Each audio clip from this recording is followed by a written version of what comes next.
আসসালামু আলাইকুম। আশা করি আপনারা সবাই ভালো আছেন। আমি আজকের ভিডিওতে কেপিকেসির একটা ম্যাথ নিয়ে আসছি। আপনারা নিশ্চয়ই কেপিকেসির সম্পর্কে জানেন, আর যদি নাও জানেন তাও আমি শর্টলি বলে দিচ্ছি। কেপি এবং কেসি হচ্ছে ইকুইলিব্রিয়াম কনস্ট্যান্ট, সাম্য অবস্থায় ধ্রুবক, এবং এটা দিয়ে আমরা বের করার চেষ্টা করি কতটুকু প্রোডাক্ট প্রডিউস হইলো, অথবা কতটুকু প্রোডাক্ট প্রডিউস হলো। যদি কেপি এবং কেসি ভ্যালু যদি বেশি আসে তাহলে বুঝবে যে বেশি প্রোডাক্ট প্রডিউস হয়েছে। এবং কেপি কেসি ম্যাথটা অনেক ইম্পর্টেন্ট, এটা দিয়ে অনেক কোশ্চেন আসে। So it is very necessary to practise it.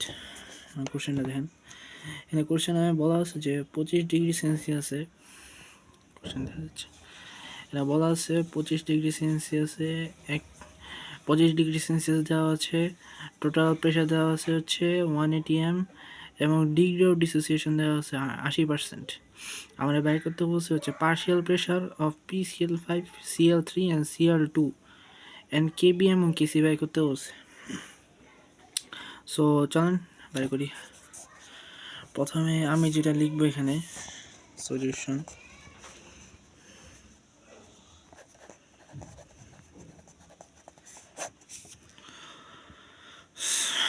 So প্রথমে যেটা আমি লিখবো সেটা হচ্ছে রিলেশন লিখে ফেলি।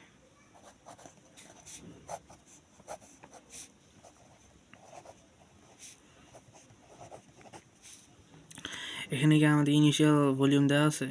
কোশ্চেনের মধ্যে এইমাত্র আমরা দেখতে পেলাম যে ইনিশিয়াল ভলিউম দেওয়া নেই। যদি না দেওয়া থাকে তাহলে আমরা রেড টেন থেকে ইনিশিয়াল ভলিউম 1 ধরবো, ইনিশিয়াল কনসেন্ট্রেশন মানে ইনিশিয়াল মোল নাম্বার 1 ধরবো। এবং যদি প্রোডাক্টের ক্ষেত্রে নাও দেওয়া থাকে, আমরা কোশ্চেনে দেখে আসছি প্রোডাক্টের ক্ষেত্রে দেওয়া নেই, সো আমরা এখানে দেওয়া নেই যেহেতু এই জন্য প্রোডাক্টের ক্ষেত্রে ইনিশিয়াল মোল নাম্বার 0 ধরবো। ইকুইলিব্রিয়ামে এটা 1 মাইনাস অ্যালফা হয়ে যাবে, তাই না? অ্যালফা পরিমাণ ডিজলভ হবে, এখানে অ্যালফা এখানে অ্যালফা। এবং আপনারা জানেন একটা জিনিস যে ডিগ্রি অফ ডিসোসিয়েশন এখানে কত, এখানে 80%, মানে 0.8, তাই না? আপনারা জানেন degree of dissociation initial mole number 1 ছিল ডিভাইডেড বাই যতটুকু ডিজলভ হয়েছে, সুতরাং অ্যালফা ইজ ইকুয়াল টু 0.8, তাই না? অ্যালফা কত ডিজলভ হয়েছে? 0.8 পরিমাণ ডিজলভ হয়েছে। সো আমি এখানে লিখতে পারি, এখানে অ্যালফার জায়গায় 0.8 বসে দিতে পারি, 0.8 বসে দিতে পারি। 1 মাইনাস 0.8 0.2।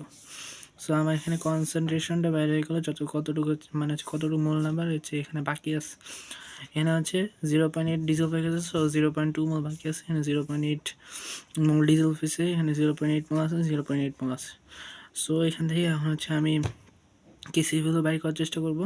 আর আমাদের এখানে ভলিউম দেওয়া নাই, সো আমি আগে কেপি ভ্যালু বাই করার চেষ্টা করব, দেন আমি কেসি ভ্যালু বাই করব। কেপি ভ্যালু কেন বাই করার চেষ্টা করবো কারণ এখানে আমাদের টোটাল প্রেশার দেওয়া আছে, অ্যান্ড আমাদের এখানে টেম্পারেচার দেওয়া আছে, যেটা দিয়ে আমরা কেসি বাই করতে পারবো কেপির সাহায্যে। একটা রিলেশন তো জানেন আপনারা, KP is equal to KC into R to the power del N, তাই না? এটাই তো, তাই না? এটা তো জানেন এই রিলেশনটা, ওটা দিয়ে আমরা কেসি বের করবো। আগে কেপিটা বের করে নিই কারণ এখানে টোটাল প্রেশার দেওয়া আছে। সো আমাদের টোটাল প্রেশার যেহেতু দেওয়া আছে, আমাদের কী কী লাগবে? আমাদের লাগবে কেপি বের করার জন্য আমাদের লাগবে পার্শিয়াল প্রেশার। এবং পার্শিয়াল প্রেশার বের করে কেমনে? পার্শিয়াল প্রেশার বের করে PCl5 যদি আমি বের করতে চাই, দেখেন কীভাবে বের করে। পার্শিয়াল প্রেশার বের করে কতটুকু মোল নাম্বার আছে, ঠিক আছে? এখানে আমরা লাস্ট ইকুইলিব্রিয়াম স্টেটে কতটুকু মোল নাম্বার আছে, এখানে এখানে দেখতে পারতেছি 0.2 মোল নাম্বার আছে, ঠিক আছে? 0.2, এই সবগুলো যোগ করলে কত হয়? হ্যাঁ, সবগুলো যোগ করলে কত হয়? আমি এখনই ক্যালকুলেটর নিয়ে আসছি। আপনারা দেখতে পাচ্ছেন সবগুলো যোগ করলে 1.8 হয়। সো এখানে PCl5 কি, মানে PCl5টা কি? PCl5টা পার্শিয়াল প্রেশার। আপনার যদি পার্শিয়াল প্রেশার সম্পর্কে না জানেন, আমি তো বলে রাখি, প্রেশারটা পার্শিয়াল প্রেশারটা আপনি ভাবেন একটা কম ভাবেন PCl5, এখানে PCl5 যেটা আছে, আমি উদাহরণ দিচ্ছি, PCl5, PCl3 এবং PCl2, ঠিক আছে? এই তিনটা হচ্ছে এই তিনটা জিনিস ইয়েতে আছে, একটা বক্সের ভিতরে আছে, ঠিক আছে। এখন এই বক্সের ভিতরে এই তিনটা জিনিস আলাদা আলাদা প্রেশার দিবে, তাই না? হ্যাঁ, এই তিন আলাদা আলাদা প্রেশার যোগ হয়ে একটা টোটাল প্রেশার তৈরি হবে, ঠিক আছে। এই টোটাল প্রেশারটা হচ্ছে 1 atm কোশ্চেনে যেটা দেখলাম। পার্শিয়াল প্রেশারটা হচ্ছে ওরা আলাদা আলাদা কত প্রেশার দিচ্ছে, ওটা হচ্ছে পার্শিয়াল প্রেশার। সো এখানে আমরা ওই জিনিসটা বের করার চেষ্টা করবো, আলাদা আলাদা কতটুকু প্রেশার দিচ্ছে। ওই বক্সের ভিতরে PCl5 হচ্ছে, ভাবেন একটা পটের ভিতরে আছে, পটের ভিতরে হচ্ছে রিয়েকশন করতেছে, PCl5 এখানে কতটুকু প্রেশার দিচ্ছে নিজে। সবগুলো হচ্ছে সবগুলো মিলিয়ে এখানে দেখলাম 1 atm দিচ্ছে, এবং PCl5 আলাদা নিজে কতটুকু দিচ্ছে ওটা আমরা এখন বের করার চেষ্টা করছি। এটা কীভাবে বের করবো, এই যেভাবে টোটাল মূল নাম্বার যতটুকু আসছে 0.2 প্লাস 0.8 প্লাস 0.8 যোগ করলে 1.8 হয়। PCl5 আপনারা দেখতে পাচ্ছেন, PCl5 হচ্ছে 0.2 আসছে, 0.2 লিখলাম, এবং এখানে আমরা হচ্ছে ইন্টু দিয়ে দিব টোটাল পিটিটা কি, পিটিটা যদি আমি সরাসরি বসাই তাহলে 1 দিব, ঠিক আছে। এবং এটা যদি আমি ডিভাইড করে দেখি তাহলে দেখি কত হয়।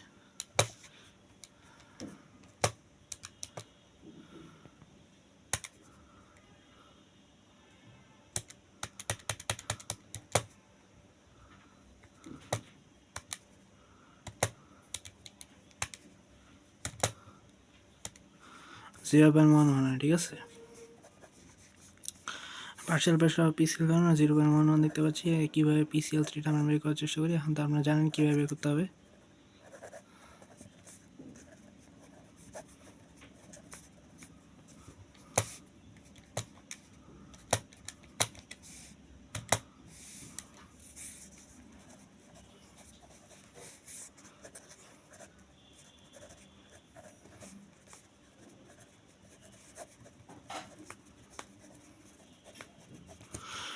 সো আমাদের এখানে একটা জিনিস কমপ্লিট হয়ে গেলো, যেখানে এটা জানতে চাইছে যে পার্শিয়াল প্রেশার কত, ঠিক আছে। এখানে পার্শিয়াল প্রেশার আমরা বাইর করে ফেলছি, পার্শিয়াল প্রেশার হচ্ছে এটা, ঠিক আছে।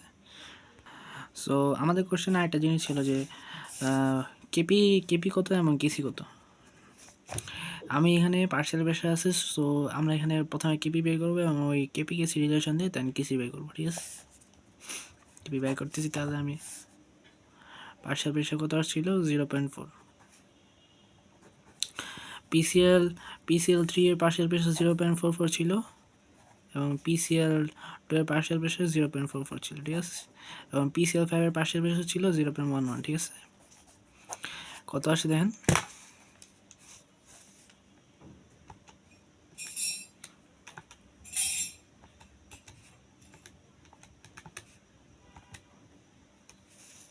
$1.77 আসে, 1.78 আসে, ঠিক আছে। কেপি ভ্যালু তাহলে আমার 1.78 পেয়ে গেলাম। এখন কেসি ভ্যালু বাই করবো কেমনে, KP is equal to KC into R to the power del N, ঠিক আছে। এবার ডেল এন কেমনে বের করবো, ডেল এন হচ্ছে PCl5 প্রোডাক্টের টোটাল মোড নাম্বার মাইনাস রিঅ্যাক্ট্যান্টের টোটাল মোড নাম্বার। প্রোডাক্টের টোটাল মোড নাম্বার কত ছিল, PCl5 1 ছিল এবং Cl2 1 ছিল, তাহলে 2 ছিল, তাই না, 2তে ছিল, তাই না।